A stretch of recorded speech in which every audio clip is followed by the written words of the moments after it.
সাম্প্রতিককালে নবদ্বীপের গঙ্গার বিভিন্ন ঘাটে স্নান করতে নেমে স্থানীয় এবং বাইরে থেকে আসা পর্যটক মিলিয়ে 14 জনের ডুবে মৃত্যুর ঘটনা নাড়া দিয়েছে স্থানীয় মানুষ এবং প্রশাসনকেও। সেই ঘটনা প্রবাহ এবং আসন্ন বর্ষার মরশুমে নবদ্বীপের সমস্ত ফেরিঘাটে যাত্রী পারাপারের সুরক্ষার বিষয়ে এক সেমিনার অনুষ্ঠিত হলো নবদ্বীপ থানায়।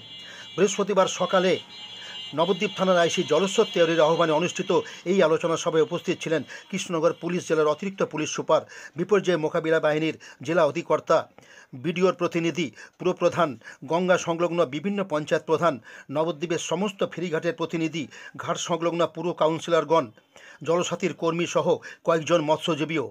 আলোচনায় উঠে আসে নবদ্বীপে স্থায়ীভাবে বিপর্যয় মোকাবিলা বাহিনীর একটি ক্যাম্প রেখে দেওয়া, ঘাটগুলিকে রেলিং ও চেন দিয়ে বাঁধানো, নিয়মিত মাইকে প্রচার, পর্যাপ্ত নিরাপত্তা ব্যবস্থা, সর্বোপরি জলের বিপদ সম্পর্কে মানুষের মধ্যে সচেতনতা বৃদ্ধি করার বিষয়গুলি।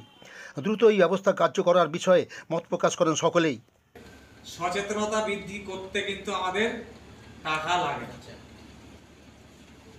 একটা কথাই বলবো, সচেতনতা বৃদ্ধি সেটা স্কুল লেভেলে আমরা করতে পারি, মিউনিসিপ্যালিটির স্কুলগুলোতে করতে পারি, আমাদের ব্লক লেভেলের স্কুলগুলোতে করতে পারি। স্কুলের ছাত্রছাত্রী যারা আছে তারা কিন্তু আমার ওই সমাজ থেকেই আসা। তারা বাড়ি গিয়ে যদি অন্তত একবার, দুবার, তিনবার এইটা তার গার্জেনের সঙ্গে বা নিজে একবার মাথায় রাখে, তাহলে স্নান করতে গিয়ে কিন্তু তার ওই মাথায় ওটা ক্লিক করে। তো এই সচেতনতা ছাড়া আমাদের মনে হয় আর উপায় নেই, মানে মেন উপায় এই মুহূর্তে। এইটুকুই আমার বক্তব্য। ম্যানেজমেন্টের একটা পার্মানেন্ট ক্যাম্প নবদ্বীপে থাকতে হবে এবং নবদ্বীপের প্রত্যেকটা ঘাটে, স্নানের ঘাটে আপনারা একটা ক্যাসেট করে দেবেন, সেটা প্রতিদিন সকাল রাত বাজবে প্রত্যেকটা ঘাটে।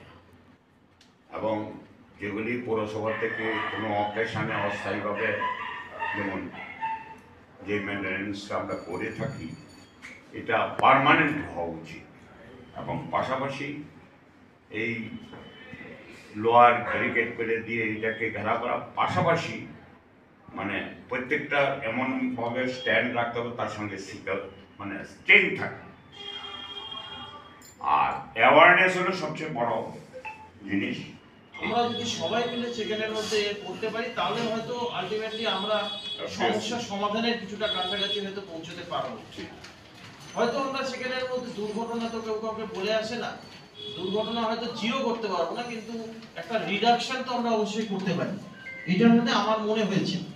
তো সেটার জন্যই আমরা আমাদের ডিস্ট্রিক্ট পুলিশের তরফ থেকে আজকে এটা একটা সেমিনার টাইপেরই করতে চেয়েছিলাম, যেখানের মধ্যে আমরা বুঝতে চেয়েছিলাম যে আপনারা প্রত্যেকে কে কি ভিউ বা মত পোষণ করেন সেটা নিয়ে, যে কিভাবে এই জিনিসটাকে আমরা কমাতে পারি।